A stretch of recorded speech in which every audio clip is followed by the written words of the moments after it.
induce la anestesia. Sin embargo, ya como tal, la conducción y todas las demás fases de la anestesia que vamos a abordar ya pertenecen al transoperatorio, pero como tal, la inducción de la anestesia inicia en el pre. Ahora, ya que, bueno, entrando en materia ya con la anestesia general, esta implica la abolición de toda sensación del tacto o de la postura, es decir, la sensibilidad proprioceptiva, la temperatura y el dolor. Como tal, es un término que hace referencia a que el paciente se encuentra inconsciente de forma temporal y irreversible, que eso es lo importante de la anestesia, a través de la administración de ciertas sustancias químicas. Estas pueden tener distintas vías de administración, como podrían ser la administración intravenosa, intramuscular o inhalatoria. Ahora, para que nosotros cumplamos como el objetivo que tiene la anestesia clínica, pues no podemos administrar únicamente una sustancia, porque tendría que ser en dosis muy elevadas, y entonces eso pone en riesgo al paciente.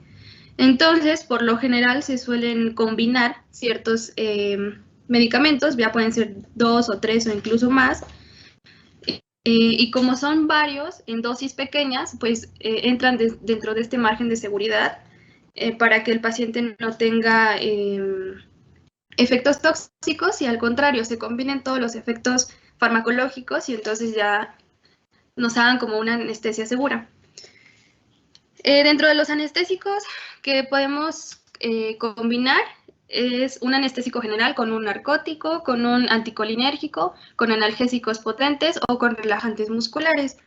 Y para que nosotros podamos cumplir con estas características hay que recordar igual los objetivos que tiene principalmente la anestesia clínica, que es analgesia, narcosis, abolición de los reflejos del sistema nervioso autónomo y la relajación muscular.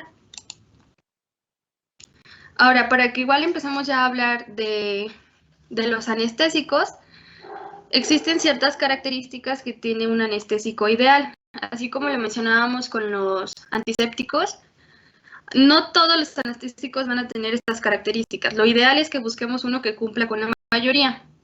Está la característica de latencia breve, baja toxicidad, reversibilidad, que eso es la importancia de la anestesia, amplio margen de seguridad, fácil administración, sin efectos residuales, versatilidad, es decir, que se pueda combinar con algunos otros fármacos, que sea económico,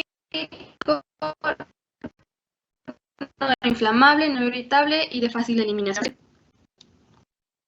Ahora sí, entrando a lo que ya son las fases de la anestesia, son 4 fases. Está la preanestesia. En esta es más que nada la preparación que vamos a tener antes de que el paciente entre a quirófano. Posteriormente está la inducción, esta ya se hace en el quirófano, y al igual que la de mantenimiento o conducción. A su vez, esta de conducción se va a dividir en periodos o estadios, en 4, y el tercero se va a dividir en planos, igual son 4, ahorita los vamos a ir mencionando uno por uno. Y finalmente está la recuperación.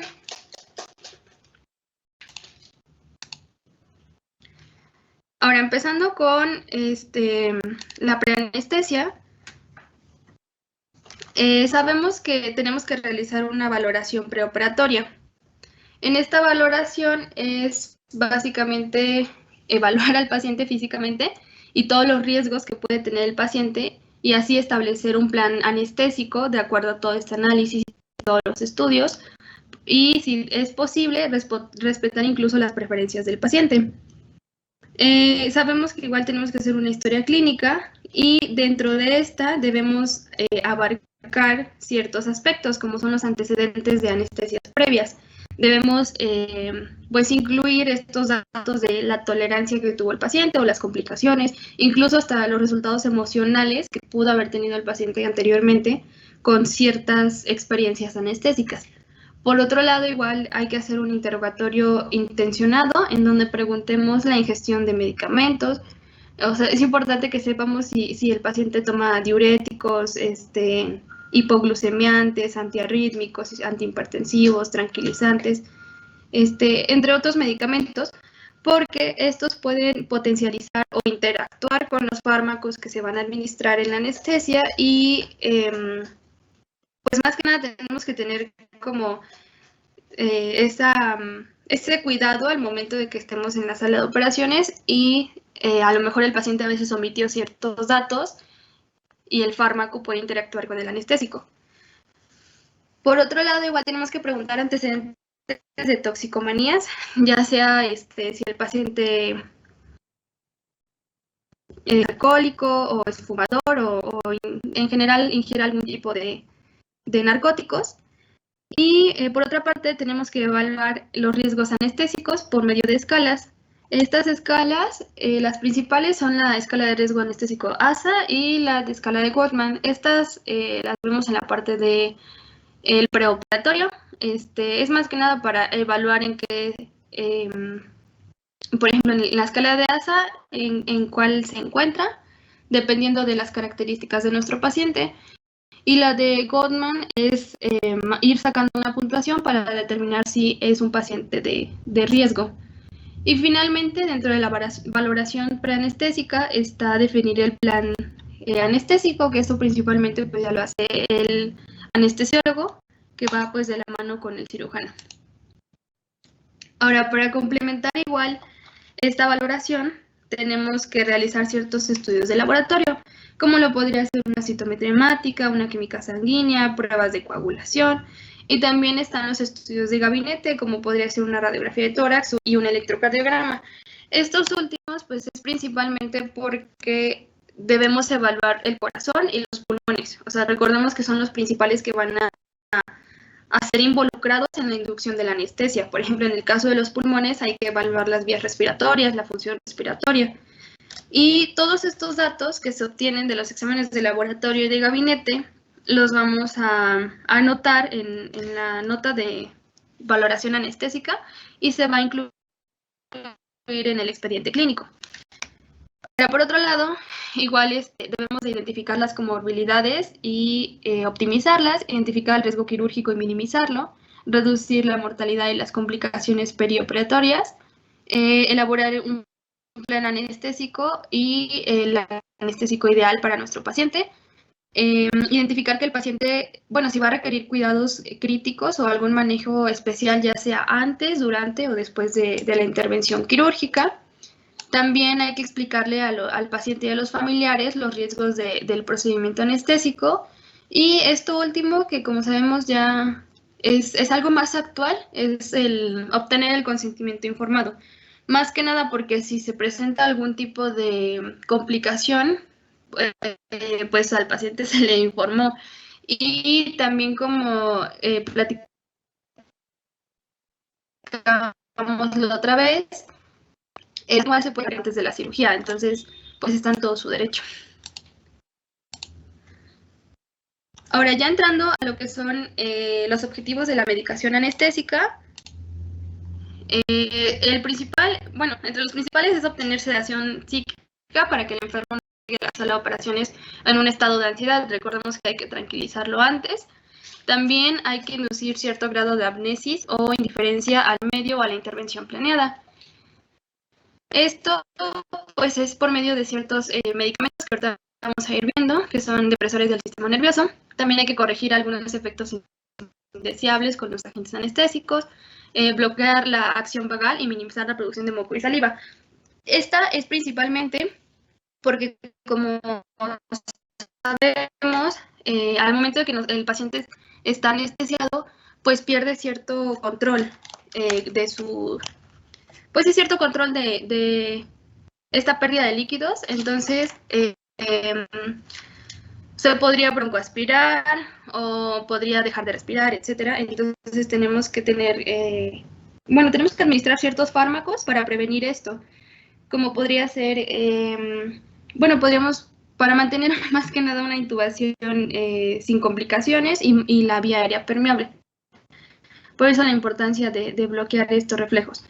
Y por otro lado también tenemos que elevar el umbral del dolor o intensificar los efectos de los anestésicos. En cuanto a la hora de administración de la anestesia, lo ideal es de 45 a 90 minutos antes de la intervención, pero pues existen emergencias en las que sí tenemos que que entrar luego, entonces a veces la anestesia puede ser un poco antes.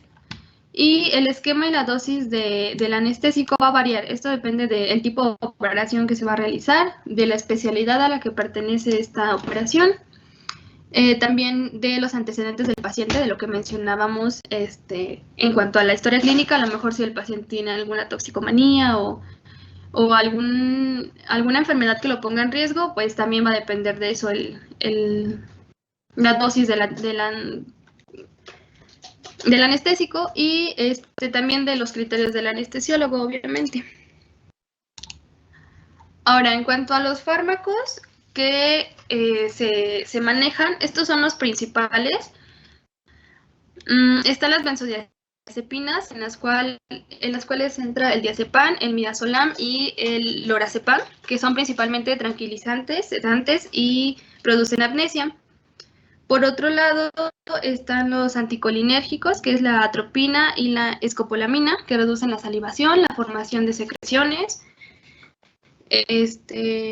También son de secreciones bronquiales y previenen las alteraciones cardiovasculares. Estos anticolinérgicos son principalmente para prevenir en general el sistema respiratorio.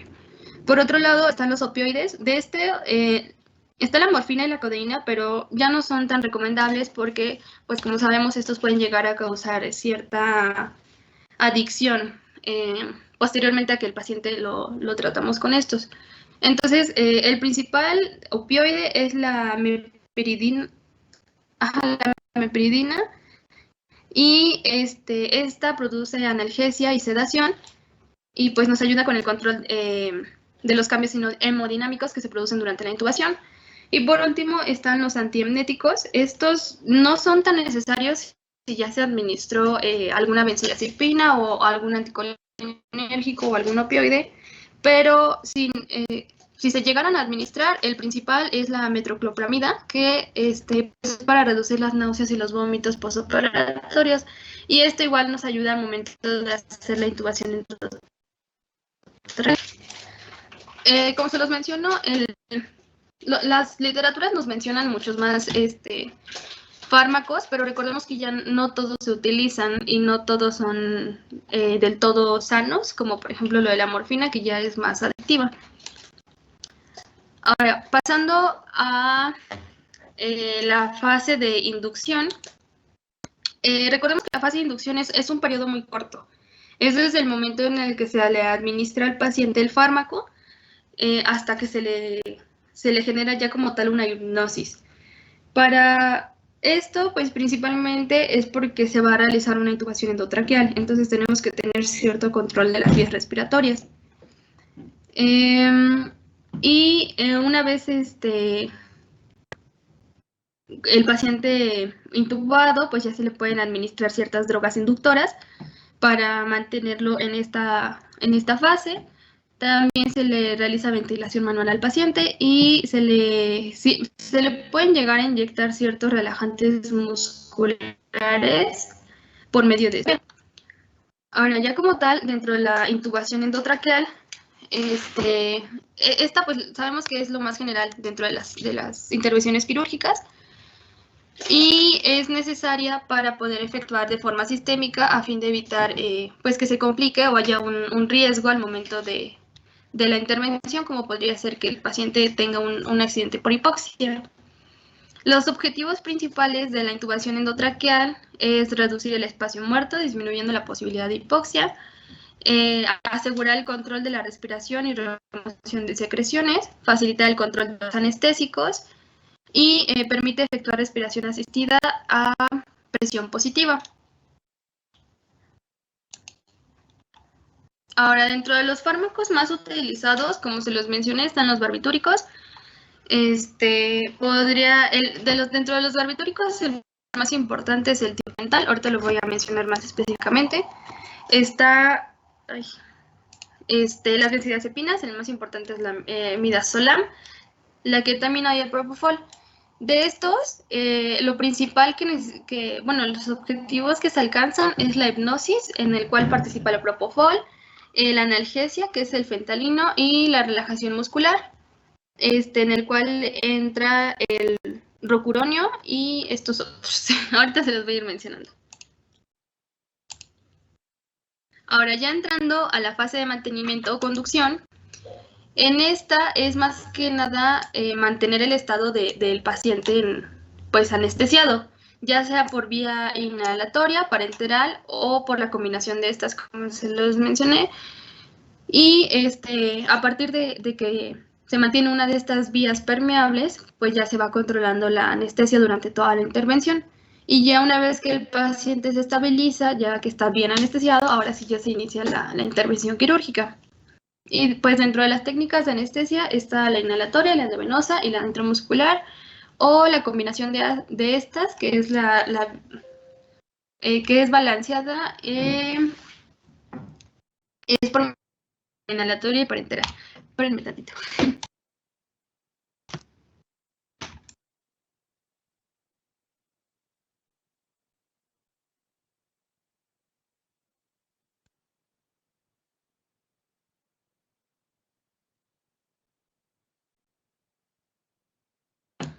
Ya es que si no se apaga mi laptop. Ahora ya entrando a lo que son los agentes anestésicos, vamos a hablar de los anestésicos por inhalación. En esta parte, pues se clasifican en general en anestésicos de los que vienen en ciertos cilindros que vienen a presión y los que vienen como a temperatura ambiente y se evaporan. Ahorita vamos a empezar con estos que vienen en cilindros. Entran los gases anestésicos, que podría ser el óxido nitroso. En general, este analgésico ya no es tan utilizado, o sea, sí se llega a utilizar, pero ya no es tan común. Y cuando sí lo es, pues recordemos que entre sus características principales es que no es irritable y carece de efectos adversos en algún órgano vital en general. Es un relajante, bueno, más bien no es relajante muscular, tampoco es inflamable y no es explosivo al momento en el que se mezcla con el oxígeno. En caso de que se administre con oxígeno, su concentración no tiene que bajar del 30%. Y por lo mismo que, bueno, entre sus ventajas está que tiene una inducción rápida y una velocidad igual muy rápida de recuperación y carece de efectos secundarios. Sin embargo, pues no es recomendable que lo utilicemos en pacientes con distensión abdominal o neumotoras. Ahora, dentro de los gases anestésicos, que son de los que se evaporan y se mantienen a temperatura ambiente, estos son los principales. Está el alotano, es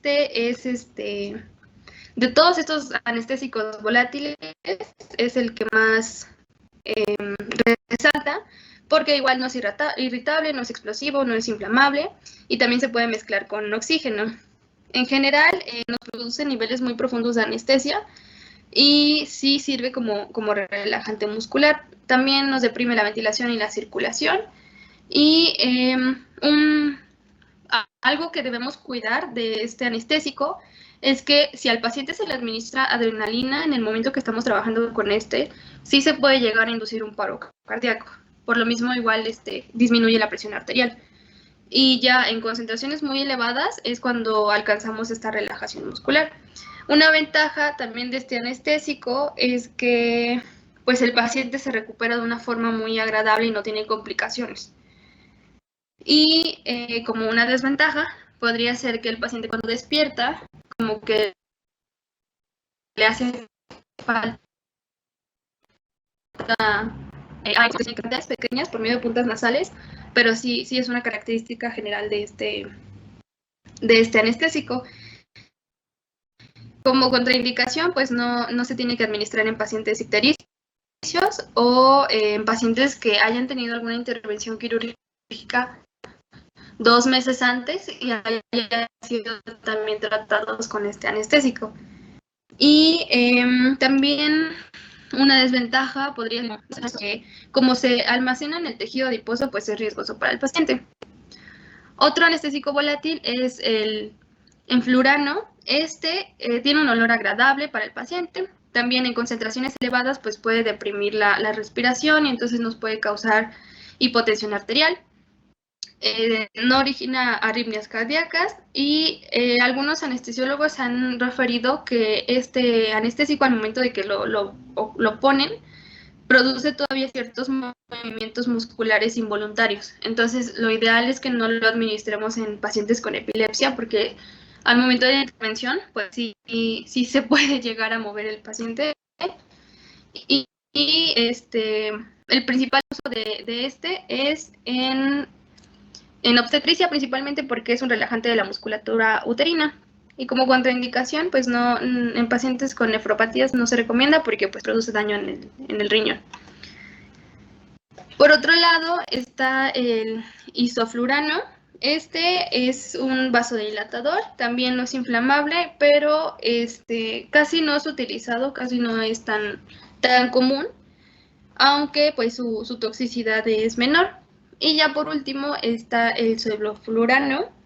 Y en general todos estos anestésicos se administran por medio de un vaporizador que se le pone al paciente. Ahora, están por otro lado los anestésicos intravenosos. Entre estos entra el tiopental, que se los mencioné anteriormente. El tiopental sódico en el paciente produce sedación y sueño, pero como tal no tiene algún efecto analgésico. Entonces, sí lo podemos utilizar al momento de la intervención porque disminuye el centro respiratorio y en ocasiones nos puede causar disminución de la presión arterial. Y también se elimina por el riñón y las concentraciones son de 4 a 10 miligramos miligramos por kilo del paciente, y esto depende de cómo vaya reaccionando el paciente al momento en el que lo administremos. También está dentro de estos mismos está el metoaxial.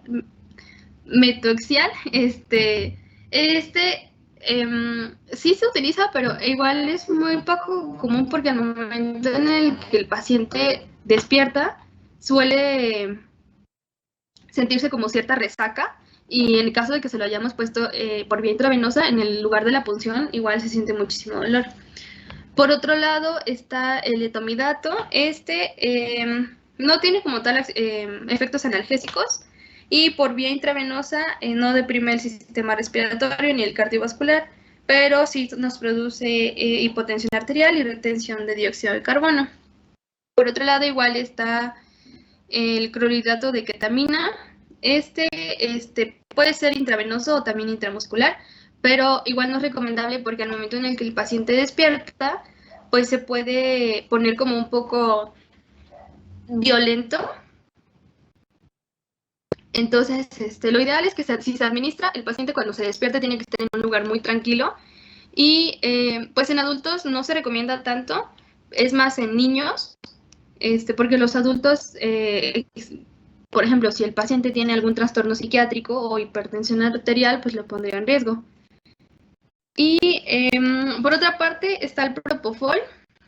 También es intravenoso, nos ayuda más que nada a mantener la inducción y la conducción de la anestesia, estas fases que ya les mencioné, y sus efectos secundarios son mínimos y tienen una recuperación satisfactoria. Entonces, de los intravenosos, el más utilizado es el propofol. También está la propanidina. Igual es utilizado en obstetricia, pero una desventaja es que sí puede llegar a tener ciertas reacciones alérgicas o de hipersensibilidad. Ya también está la gamma hidroxibutirato de sodio. Es un polvito blanco que lo vamos a mezclar con agua, lo vamos a administrar igual por vía intravenosa, y pues sí, tiene ciertas contraindicaciones en el caso de eclampsia o de hipertensión arterial o bradicardia, epilepsia, o en general en pacientes que son alcohólicos. Y ya por último está el flunitrazepam. Igual tiene efectos secundarios pues un tanto incómodos para el paciente porque cuando despierta sí puede llegar a vomitar, presenta igual hipotensión arterial durante la intervención quirúrgica y depresión circulatoria.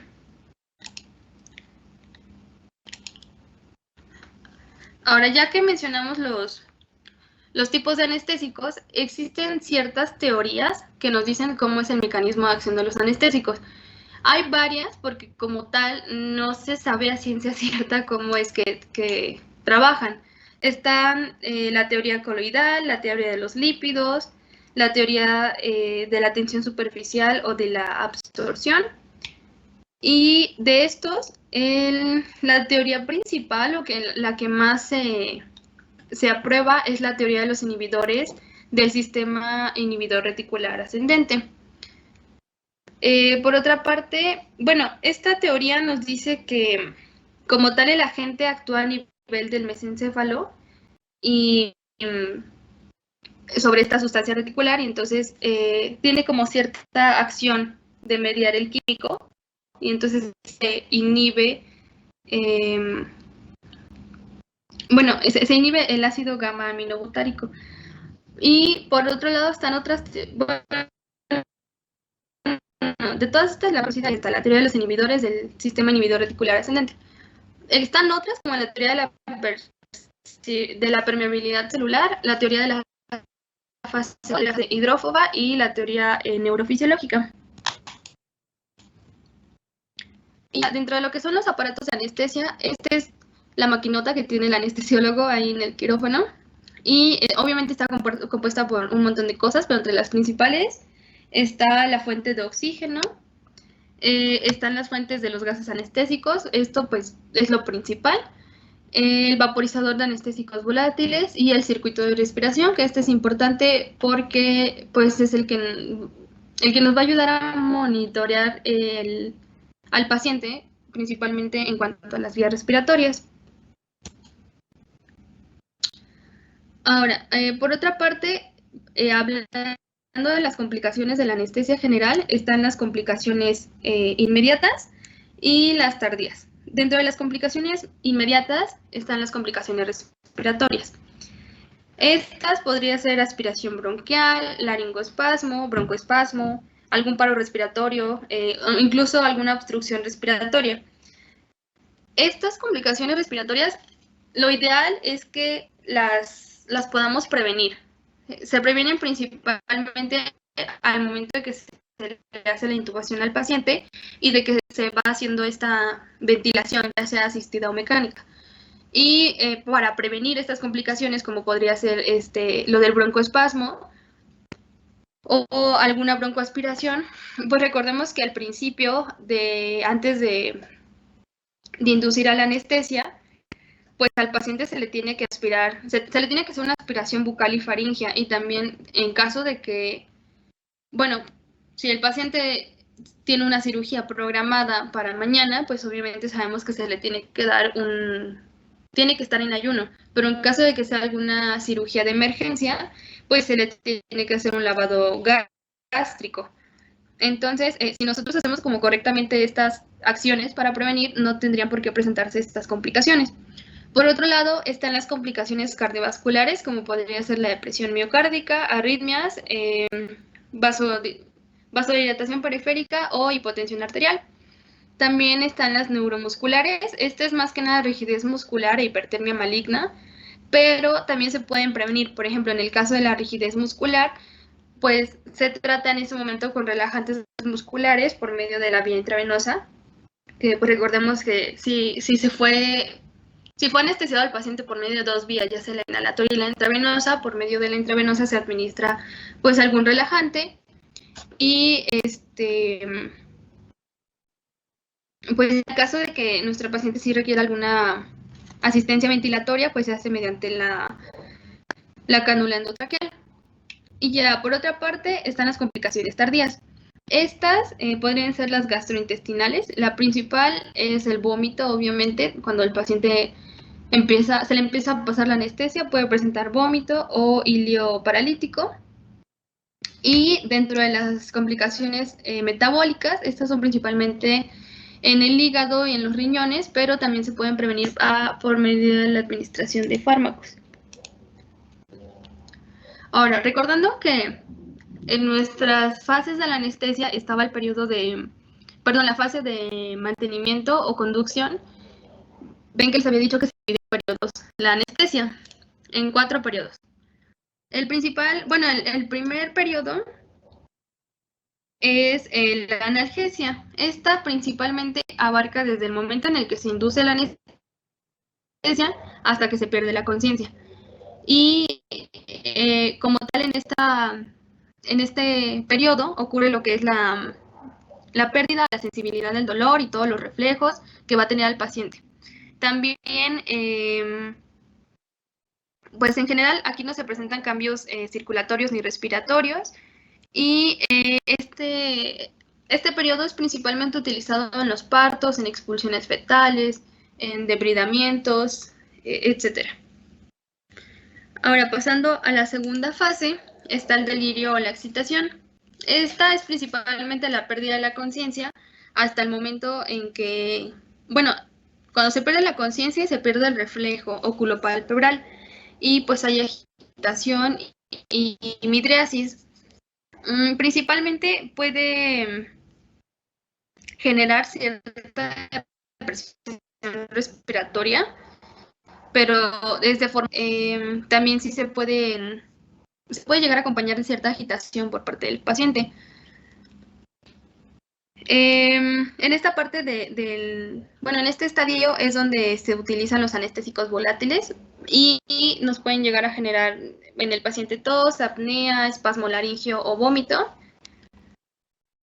Y pasando a lo que es el tercer estadio, o también llamado quirúrgico, este incluye desde la pérdida del reflejo oculopalpebral hasta parálisis de los movimientos respiratorios. Y recordando que el tercer estadio se dividía en 4 planos. El primer plano nos incluye que el paciente ya no va a tener relajación muscular, sus movimientos oculares todavía van a persistir, no va a haber parálisis de los músculos respiratorios y el pulso y la presión arterial se van a mantener normales. Por otro lado, pasando al segundo plano, en este ya va a haber cierta relajación muscular, vamos a observar que se va a iniciar con esta parálisis subcostal, disminuyen los movimientos oculares y la inspiración va a empezar a ser más corta que la expiración. Se supone que en este plano, en el segundo plano del tercer estadio, es el ideal para efectuar, por ejemplo, alguna apendicectomía, alguna hernioplastia, o en general algún tipo de operación urológica o ginecológica. En este estadio, pues es más seguro y más recomendable que las realicemos.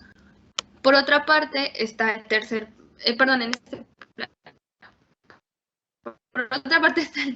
el cual la respiración ya va a ser mucho más corta, va a haber una parálisis intercostal, las pupilas ya van a perder por completo el reflejo de la luz y va a haber abolición del tono muscular. Y ya al final va a estar el cuarto plano. En esta ya va a haber cierta inminencia del paro respiratorio, midriasis acentuada, abolición de los reflejos, relajación muscular total, pérdida de la función de los esfínteres. Y acá, si sabemos que vamos a llegar hasta este estadio, pues sí tenemos que llegar a colocar algún tipo de sonda. También va a haber bradicardia, arritmia y fibrilación. Ahora, al momento de que nosotros estemos, de que el paciente esté en este cuarto plano, sí se tienen que tomar como ciertas medidas para evitar que se pueda llegar a complicar, como podría ser la suspensión de la administración del anestésico, porque acá el paciente ya básicamente está ya muy, muy sedado, que sí podría llegar a pasarse. También se le tiene que estar administrando oxígeno por medio de ventilación asistida, porque pues recordemos que ya no va a haber como tal ya no va a estar respirando por su cuenta. Y también si presenta bradicardia, pero si la bradicardia se mantiene por cierto tiempo, pues ya se le tiene que empezar a administrar algún tipo de medicamento. Y también en este cuarto plano es muy común que el paciente pueda caer en paro, entonces sí se tiene que estar realizando cierto tipo de maniobras de reanimación. Y ya por último, el cuarto estadio es la parálisis vulvar. En esta ya es cuando ocurre un paro cardiorrespiratorio. Es cuando se intensifica esta depresión del sistema nervioso, del sistema respiratorio, y se ocasiona pues que la respiración se detenga y exista algún colapso cardiovascular. Nos vamos a dar cuenta que estamos ya en el cuarto estadio porque hay dilatación máxima en las pupilas y la piel ya se encuentra fría y pálida. También va a haber tensión de las extremidades y pues en las máquinas que tenemos no se va a detectar el pulso o va a ser mínimo, y también pues como se los mencionaba, ya puede haber inducción de un paro cardíaco. Y ya por último, la última fase de la anestesia es la recuperación. Esta recuperación va a ser de minutos antes de terminar la operación. O sea, la recuperación inicia en el momento en el que se deja de administrar el anestésico. De ahí hasta que el paciente ya esté despierto. También se calcula que al colocar gasas y apósitos sobre la herida ya suturada se observan movimientos de oclusión, de repercusión. En general, todos estos reflejos que se fueron suprimiendo se van a empezar a recuperar. Y también antes de que el paciente, antes de que el paciente despierte, se tiene que aspirar todas estas secreciones del árbol traqueobronquial con una sonda Nelaton. Y ya por último se tiene que colocar una cánula para, que funcione como aireador orofaringio. Y ya con eso terminamos las 4 etapas. Perdón, las 4 fases de la anestesia. ¿Tienen alguna duda? ¿O quieren que me regrese a explicar algo? Todo bien, Sol.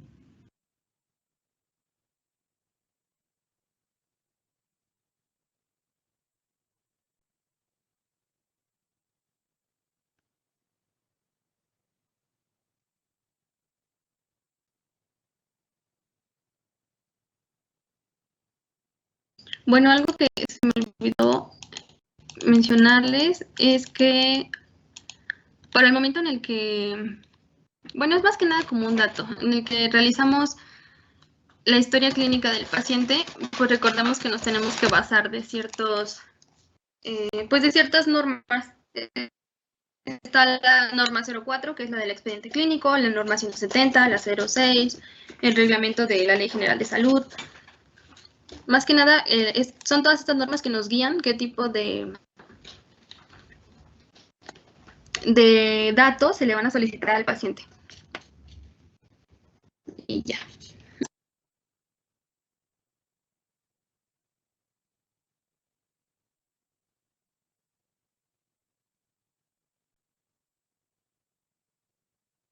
¿No tienen ninguna duda? De mi parte quedó todo claro. Gracias.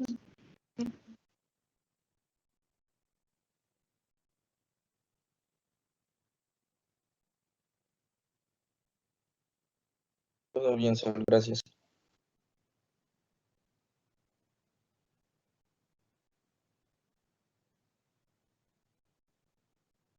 Como Sol les explicó súper bien lo de anestesia, les voy a hacer unas preguntas para ver si les quedó claro o estaban en sus celulares.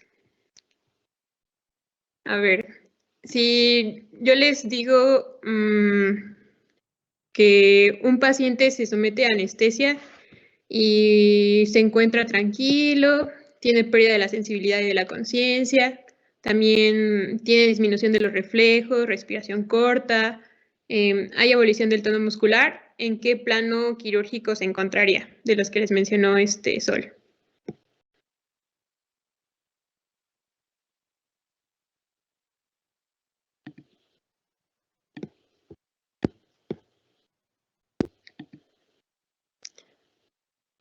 Se somete a anestesia, se encuentra tranquilo, con pérdida de sensibilidad y conciencia, hay disminución de reflejos, respiración corta y abolición del tono muscular.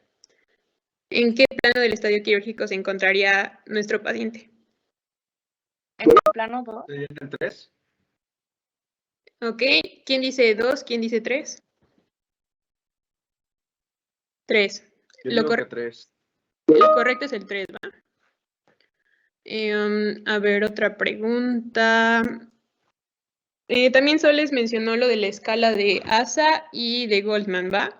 Que van a ser súper importantes en cuanto a la anestesia. Entonces, por ejemplo, si yo les menciono de un paciente que llega y tiene diabetes mellitus descontrolada, un IMC de 42, también se menciona algún tipo de evento cardiovascular previo y su funcionamiento renal está disminuido, pero no ha tenido ninguna necesidad de diálisis, ¿en qué escala de ASA lo meterían?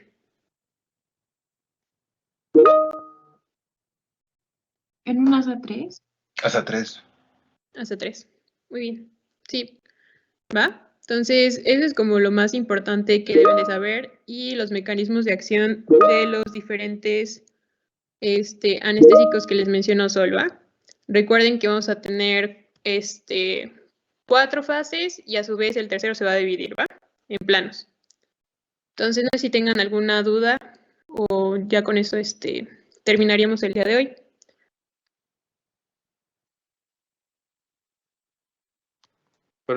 Por mi parte, ninguna duda, Adel. Gracias.